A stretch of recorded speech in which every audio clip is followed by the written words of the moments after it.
What is up, friends? This is Casey with the Gems Holder and Fab's House. I'm laughing because I took my glasses off so you guys couldn't see the gnarly reflection of my lights. And now I just realized like all the notes I wrote for this, I'm not going to be able to read. Bear with me. This one could be a struggle.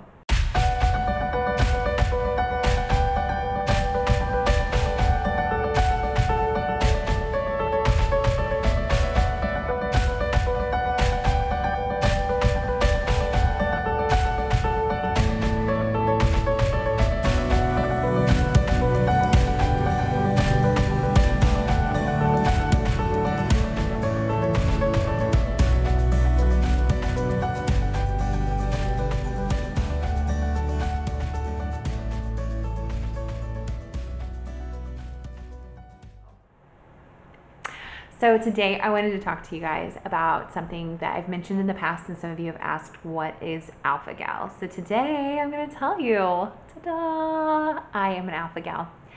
And no, that does not mean I have a superpower and my name is alpha gal on my cape or anything like that. That would be pretty cool, but I can't fly. I mean, I can fall. I guess I can wing it like that, but that's about it. Okay, so I was diagnosed in 2008 with a tick-borne allergy, very different than a tick-borne illness, called alpha-gal. Alpha-gal stands for 3-alpha-galactose 3. It is a carbohydrate bonded onto proteins of mammals. So you'll hear people say I have a red meat allergy, and that includes all mammals, not just beef and deer, but it also includes pork and goat and squirrel and rabbit and I don't know, other exotic things, buffalo, elk, what are all the things that people eat these days? Anyway, so what happens is my body ends up going into an adverse reaction that causes my body to shut down. So other people might know that as anaphylaxis, but it is a 4-hour process. So I can consume something that's even been cross-contaminated. I'll have a sooner effect, I would say like within the 2-hour range. If I had something that is like cooked on the same surface and cross-contaminated, I'll have a reaction pretty quickly. First, what ends up happening is I end up having pain in my duodenum. In case you guys aren't aware, I actually happen to, by trade, be a dietitian. I have my bachelor's in dietetics and my master's in nutrition exercise science, and I'm doing nothing with it because that's just where God has me at right now. But anyway, the first part of your small intestines is the duodenum, and it's like this little pocket just off of your stomach.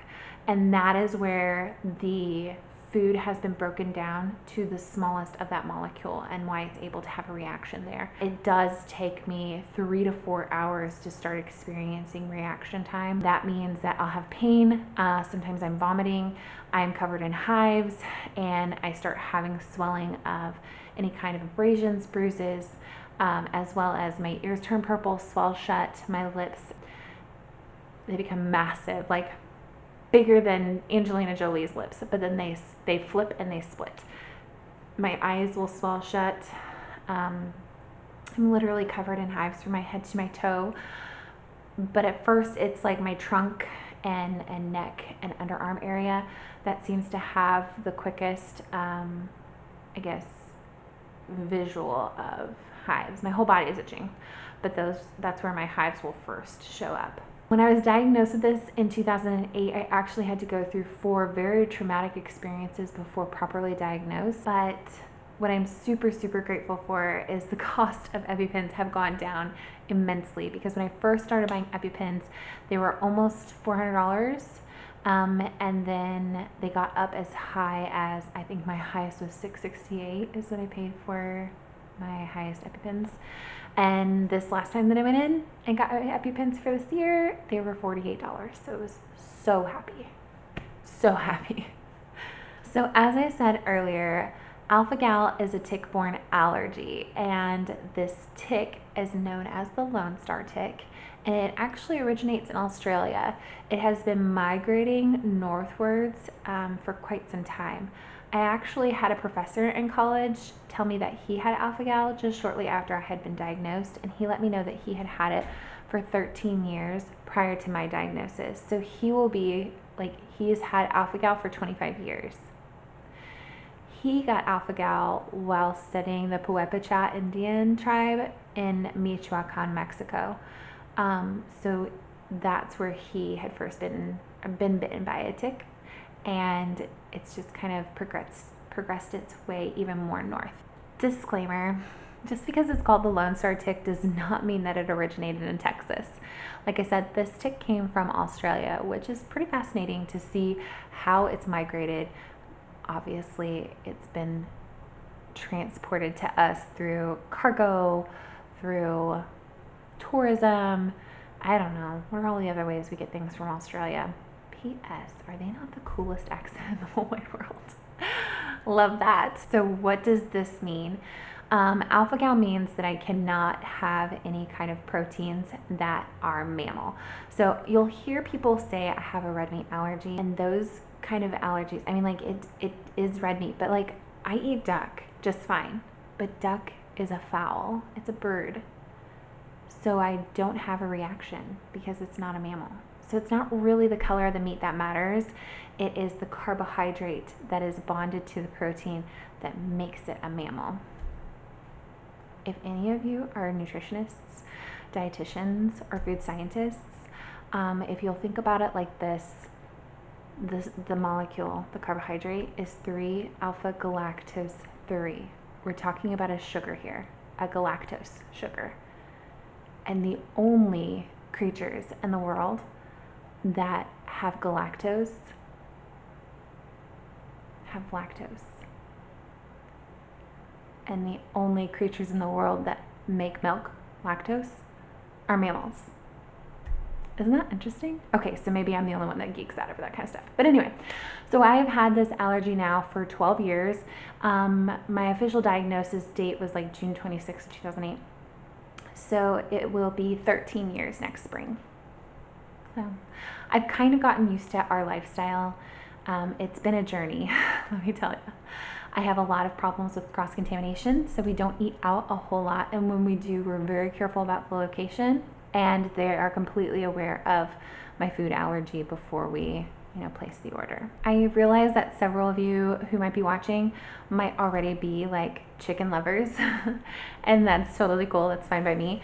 But our family is avid hunters, and so this was very traumatic for the first like 6 years of my life because I wanted to be hunting. That was a lot of our family time together throughout the fall and winters, and to suddenly not participate, I didn't feel like it was ethical for me to participate.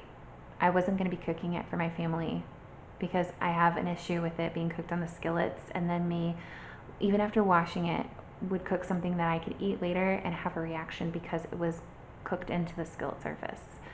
And that was hard. That was really, really hard. But along with like the meats, I can't even have byproducts. My severity levels are so high. So we're talking about like milks and cheeses, especially if they're a heavier percentage of the fat content. I also can't do whey powders, like the protein shakes and stuff like that, without going into hives and then anaphylaxis. I've learned over the years that gelatin is a sneaky little byproduct that we use in food productivity. So like capsulated medication is one of them, but we also use it for a lot of our baking things. I can't have like Rocky Road ice cream, and I can't have Twinkies because the cream in the middle, actually anything Hostess, that same cream that's in the middle is made with beef fat. Don't believe me? Flip over your nutritional facts and look in the ingredients list, and it will tell you hydrogenized beef fat. It's kind of crazy. There are certain places who dip their steak fries in lard or in beef fat, and once they fry those up, I have a reaction. So we just have to be very aware of my surroundings, which means when we go to Mexico, I pretty much go vegetarian while I'm there, which is fine. I'm happy with that. I've gotten used to it now. So along with foods and having issues there, I also have issues, like I said, with capsulated medications, but other health and beauty things in our world. So apparently we use a lot of collagen and gelatin products in makeups. So you won't ever see me wear like concealers and foundations, and contouring looks so amazing and I will never be able to do it because I have adverse reactions. And girls, I have been to Sephora and they have pulled up allergy like things and they've tried their best to make this work for me, but I still have not had any good luck. And at this point in my life, like I'm 40 years old now, I guess in my heart, I'm just kind of too lazy to care about makeup and doing anything to my face. I mean, today I put on falsies for you guys and eyeliner. I hope you like it. But mascara and eyeliner is about the only thing that I wear, and that largely has to do with the fact that I don't have as many reactions, but I've had reactions to chapsticks, to lotions, to shampoos, to body washes. I've had reactions to face masks. I've had reactions to, I think that about wraps it up. So you won't ever see me get collagen in my lips. You won't ever see me eating pork rinds. You won't ever see me ever wear makeup. Well, I can't say ever wear makeup. I will from time to time put on like a really fine powder on my face, like for like weddings and stuff, like if I'm in the wedding. If I'm not in the wedding, there's probably not any makeup going on.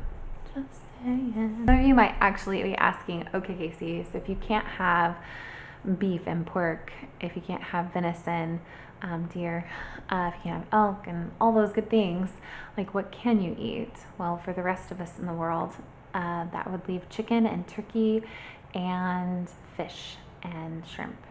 Like, and I'm not gonna lie, I do love all of those things. They've become such an integral part of my life.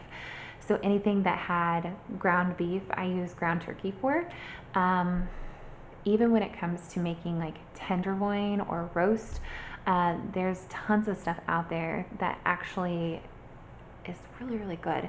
So I made an order with a company who's got ostrich ham or ostrich roast. Ostrich roast. We are going to be doing that and emu burgers to see what we think.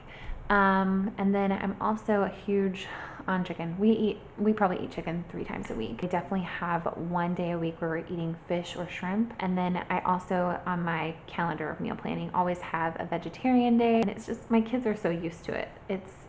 We've been doing this for 12 years now. They have absolutely no qualms about it. But I will tell you, there's turkey ham instead of just ham.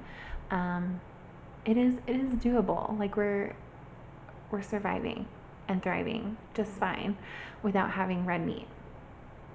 Again, that doesn't mean the color of the meat, it means the mammal. So like I said earlier, I can eat duck, and duck is very, very red, right? So we do eat well. We don't struggle with our food around here. I think that's pretty obvious. I'm getting kind of chunky with this whole like 2020 quarantine and staying home business. Gosh. If I could give a new alpha gal some kind of information that would make their lives easier at this point, I would say definitely educate yourself and don't be scared. I know there are lots of people out there who think this is very trendy, and there are those of us who are literally trying to survive an allergy. Anaphylaxis is no fun, guys. When your airways shut down and you don't get oxygen to your brain or your heart, you die. And so it's not easy going through this allergy. It's not easy watching all of our friends and family eat the really, really good food in front of us, and we feel like we have no choice to kind of be on this diet. But it does get better. And I know that there are people who have had it longer than me who are still really sensitive and not over it, the emotional hurt of it. But it does get easier over time, especially when you realize what you like and your family gets used to how to cook for you better. So I really hope that this video has helped. I hope you guys have had a really great experience learning about alpha-gal. If you guys have any questions, go ahead and ask them down in the comments below. I would love to be able to help answer and educate as best as I can. Don't forget to give me a big thumbs up if you liked the video. And if you are new here, thank you for getting all the way through this video, and I hope you've subscribed.